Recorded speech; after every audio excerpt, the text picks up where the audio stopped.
All right, the trial of Dwayne Keffe D Davis continues in connection to the murder of Tupac Shakur. Victoria Saha, you have been in the courtroom. You have been seeing this firsthand.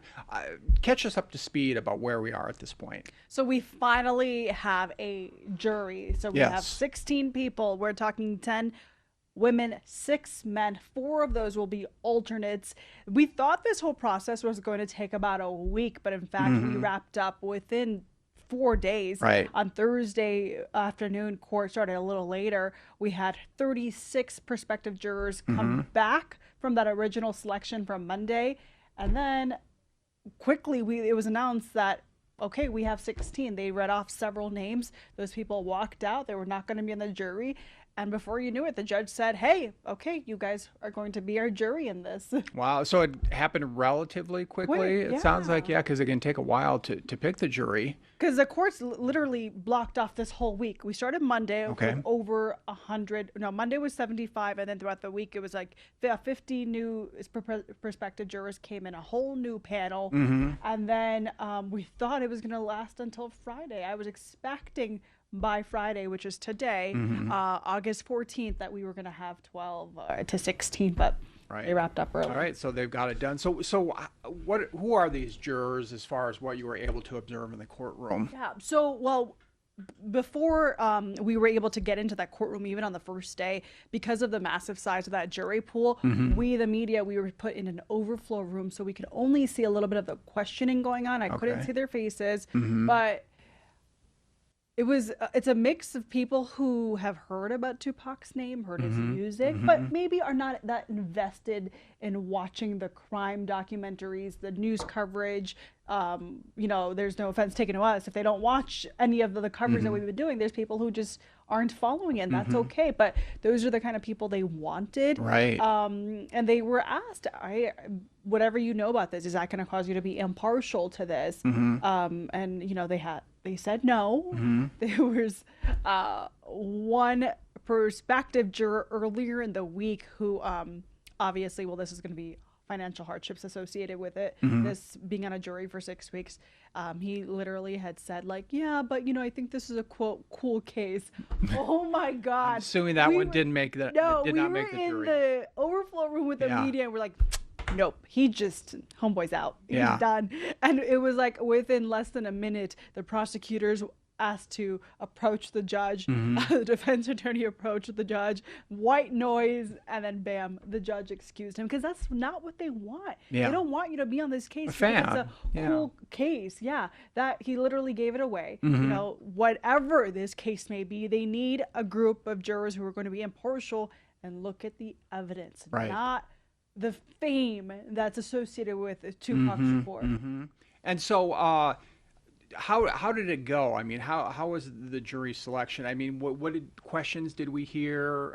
What did it ask them? The judge had a whole list of her own questions that were kind of standard for all those jurors that came in. So originally they had questioned them all together, maybe financial hardships, maybe some medical issues that may prevent you. So those people were questioned together, and then, some were excused. And then once they narrowed it down, they were questioned individually. The judge asked about financial hardships. Are you associated with any law enforcement? Have you been a victim of a crime? Maybe do you own a firearm? Things like that. And then within those answers, prosecutors went up and asked their own questions about someone's job. Maybe have they heard Tupac's name? Have they heard Sean Combs' name, Right. and all that. And then the defense attorney walked up, Michael Sam. One of the questions that he kept asking was like, what's your favorite movie? And I want to ask him at the end of all this, I'm curious as to why he asked them what's their favorite movie. I'm trying to think why would you ask that? Right. Yeah, but it was interesting to see how friendly they were with these prospective jurors, and just they wanted to build some sort of like a connection, but they had to be thorough. It's not just like, what do you do for work, or are you associated with crime, but if you know about Tupac, tell us what you know about him. Right.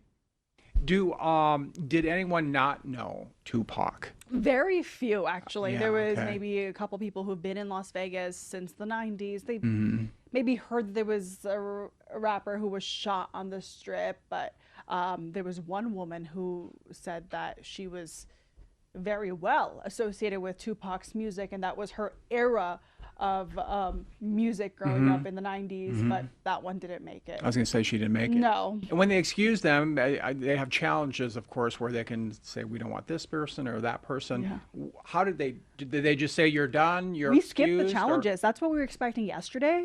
When they brought in the 36 at 1 o'clock, because both sides had 10 strikes to challenge and pick their jurors, but it seems as if their minds were already made up. So they just listed out a bunch of names, and then those people walked out, and the ones that were remaining, the 16 that were remaining, were like, okay, well, you guys are going to be our jury for this. And that was it. And that was that. Yeah. But they were told, please, you are not allowed to discuss this. You are not allowed to tell anyone what you're going to be a jury for. You're okay to tell them that you were going to serve as a juror and how long it may be, but you are not allowed to say exactly what it is, and you're not allowed to watch any news coverage or anything or research anything about this case, because it's up to the jurors to really to make sure this ends up being a fair trial for both sides. How do you do that? How do you not look at your phone when something pops up, or you're catching on the news when you're just standing around and there's a TV there? I have no idea. I guess if I were to be serving on that, like, there's no way we could, right? Yeah, we're invested in this coverage. We're invested in, Tupac's murder case, but it all, I guess, they just have to be true to themselves. Maybe. Would they ever ask them, I wonder, during the trial, have you been looking? I mean, so sometimes you can't help, or if somebody starts talking about it, you're going to have to say, hey, I can't talk about it. And then you can't tell them why you can't talk about it either. Exactly. Yeah, you just have to walk away. That's why the judge says, like, they're depending on the jurors to make sure that this is going to be a fair trial, because both sides deserve a fair trial. Yeah. Even for us, media, I'm very cautious of not walking into the same elevator if I know it's a prospective juror. I don't want any of that, because I don't know what we could say that might impact anything. They could mistrial, and they'd have to start imagine? all over. No, I couldn't imagine that. Exactly. I wouldn't want to be the one that was responsible for it either. Yeah, and that's why originally the defense attorney, Michael Samth, he was asking for the jurors to be fully sequestered. But that means we're in 2026. That means they're not going to have their phones. They're not going to be able to watch TV. They're going to be stuck in a hotel. Yeah. Right? That's a lot to ask for. So they know. So they did talk about it. They a little talked bit? about it earlier, weeks ago, for one of the court hearings. But they're going to be partially sequestered. That means that they're going to be all escorted through back elevators, lunch in the deliberation room every day, so they're not out and about where we're around, where the public is in the courthouse, because the Regional Justice Center is quite large. There's people around all the time in every single floor. So they're doing their best to kind of just shelter them from the media frenzy that we are expecting in this trial. What about, did they ever talk about a change of venue, or did they feel they could find people here? It wouldn't be a problem? There was no talk of change of venue. Okay. Yeah, I do not remember that coming up at all. But, they were pretty confident in themselves about the selection process. I had Michael Samth in here, he says that, obviously, he knew that the question of, did you know Tupac Shakur, that was going to come up, but it's up to them to thoroughly investigate and ask, okay, what do you know about it? How much do you know about this case? What about the jury members or potential members? I mean, kind of what was their demeanor as they were going through the process of picking a jury? Were they really super glued to everything, really interested? Was anyone tuning out? Well, some of them, some of them seemed a little bothered because it's jury duty. Who wants to be there for jury duty? Yeah. But they were answering very confidently. I know we did have one gentleman who lied about his criminal history. Oh, really? Yes. But he was brought in for questioning by himself again. And the judge later said that, okay, it doesn't seem like he was trying to deceive us. Maybe he misunderstood the question originally. But it was the prosecutors who found out that, that this person may have lied, because they are doing their own checks on these people to make sure it's going to be everyone's being truthful.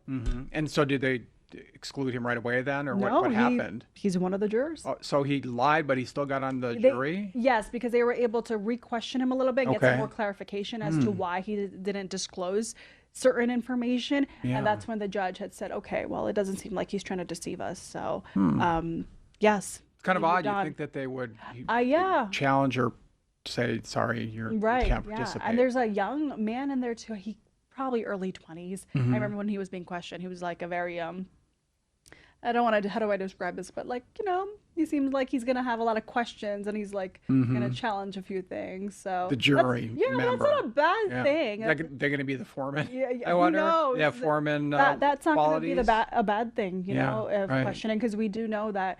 Even remember the Robert Tellis trial while Mm-hmm. I was monitoring it, there were jurors with questions who even wanted to see evidence again while they were deliberating. Right. It's not a bad thing. Right. Yeah. What about Dwayne Davis? So how was his kind of demeanor through the whole voir dire process? He was okay. He was watching them, eyeing them as they walked in, and he was listening very, very carefully as you would expect him to. And he was writing down on some sticky notes to his defense attorney, and then passing them to the defense attorney's, I would assume, associate or something, who was sitting there in the courtroom too. So he seemed like he may have had his own questions that he wanted to pass along to the jurors, Right. but he was eyeing them one by one as they walked in. Yeah, and tell us more for people who are not terribly familiar with this case.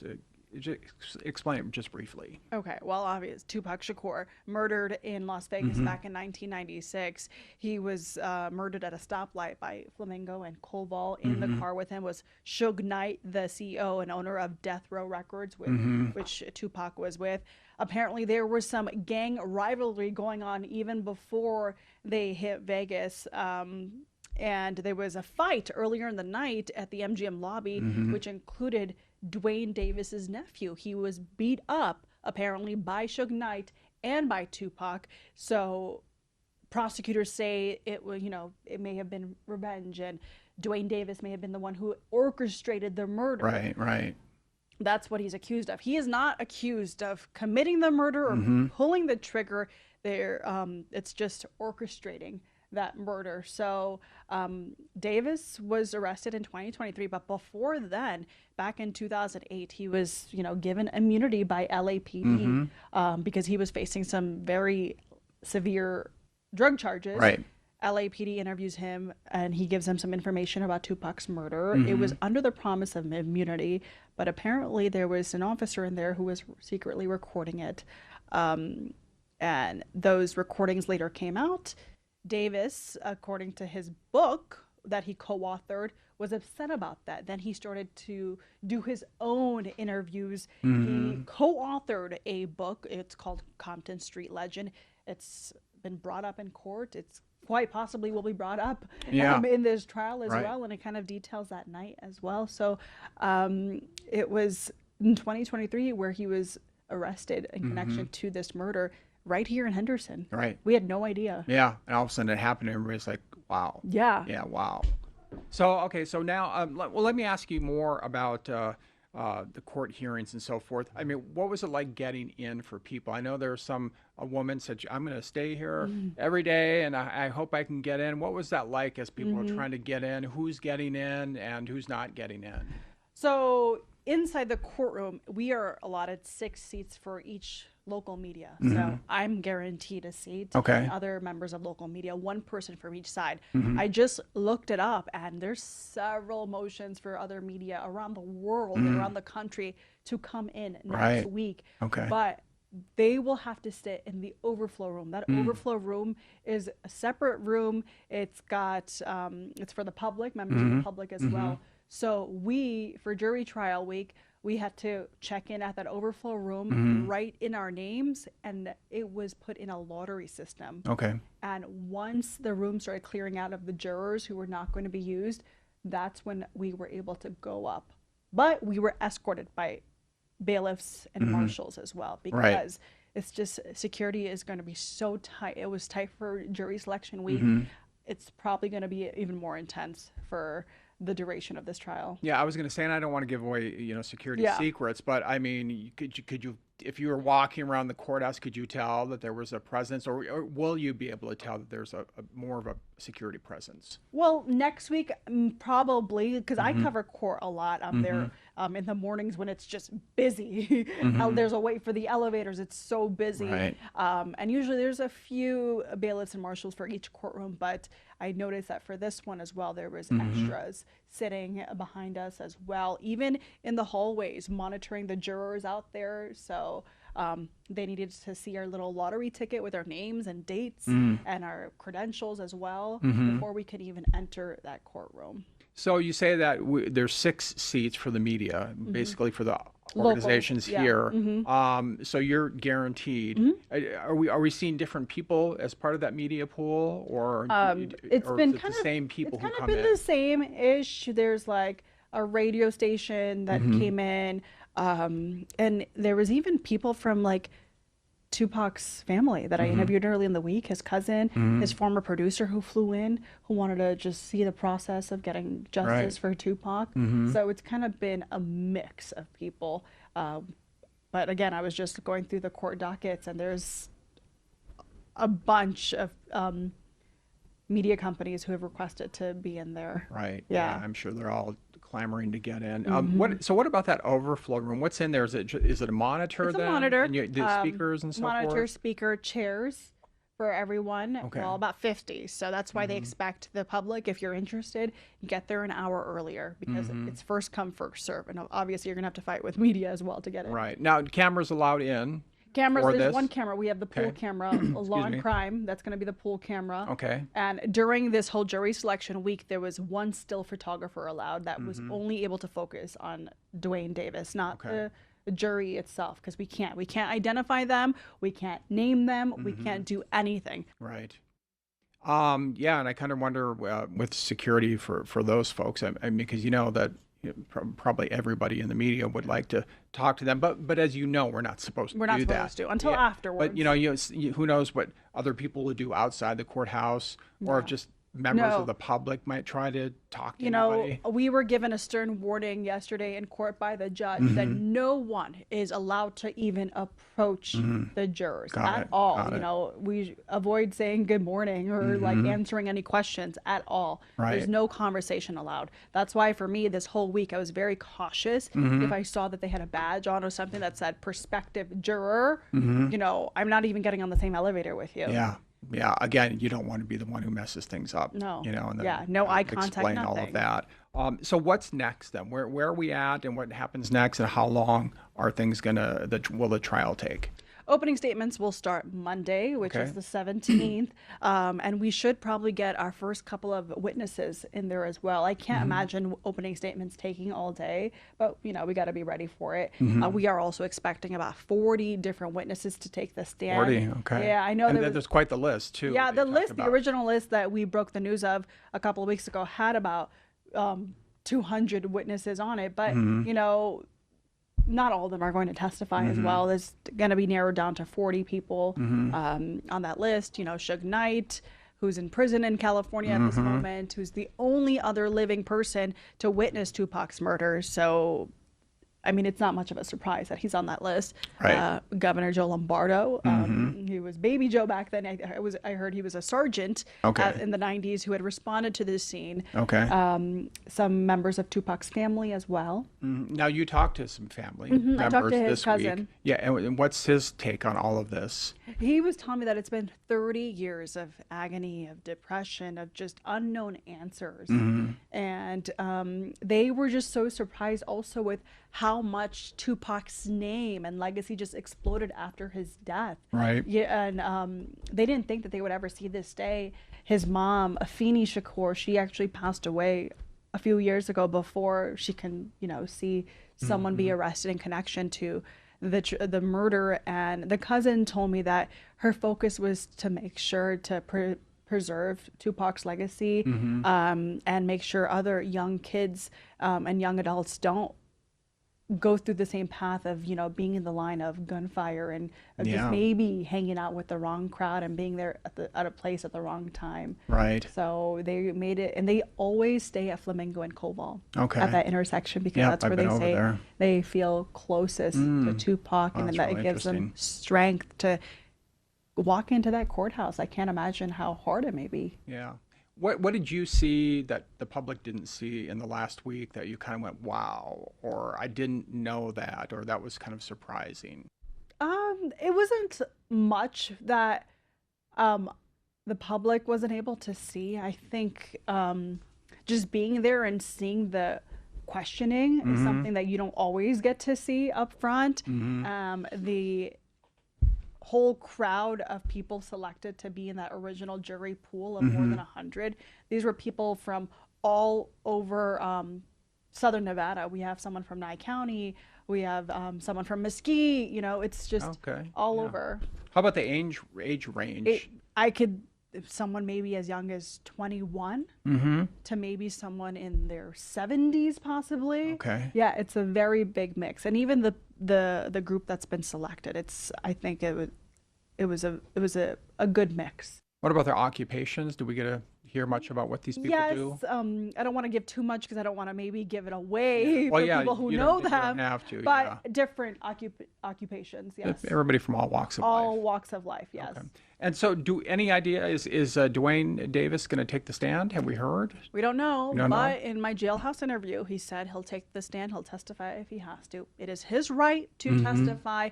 However, it is not really common practice from what I've Right. heard from other attorneys as well, that because once he's up there is no controlling what he may say, how exactly the prosecutors will, grill him. When Robert Tellis took the trial, our eyes were glued to the Yeah, screen. of He was course. talking for 2 days. Right. And at the end, prosecutors, they ripped everything apart. Everything that he said, they challenged it and they backed it up Right. with evidence. Did his attorney advise against him? I can't recall if he did. I don't remember. For Tellis, Yeah. I mean, they can't advise not to, Yeah. or it's their right. And we probably wouldn't hear that We conversation probably wouldn't. anyway. It's their right to Yeah, testify. right. But I know it sounded like he wanted to talk. I mean, he Yeah. was talking in jail too before all this, and so I Yeah. think he wanted to go up there and tell his story. All right, so we've got the opening arguments beginning on Monday. And no sequestering, and Partial sequester. partial. And what about fans maybe who might show up at the courthouse outside? Has anybody said that could happen? Well, they're or- going to be part of that public pool, right? Yeah. They wanted to come see the proceedings. I mean, outside the building. I kind of wonder if people will come with signs or anything. I don't know. or Yeah, I'd be that's curious to interesting. know. I Yeah. haven't seen anyone just yet. And honestly, all of his fans who have showed up have been quite respectful. There was a woman with Tupac's face tattooed. Oh, okay. All right. Shirts with his face. And they were just sitting with us in that overflow room, very respectful of the rules that were put in place as well. All right. Well, interesting start. Again, a little quicker than maybe some expected with picking the jury, and now we go to opening arguments on Monday, and you'll be covering I will every be day, in the courthouse. right? Yep. Doing all your live shots that you do. Yeah. And of course, social media. So Yep. we'll be there as well. Any other thoughts or any other impressions on you about what you've seen so far?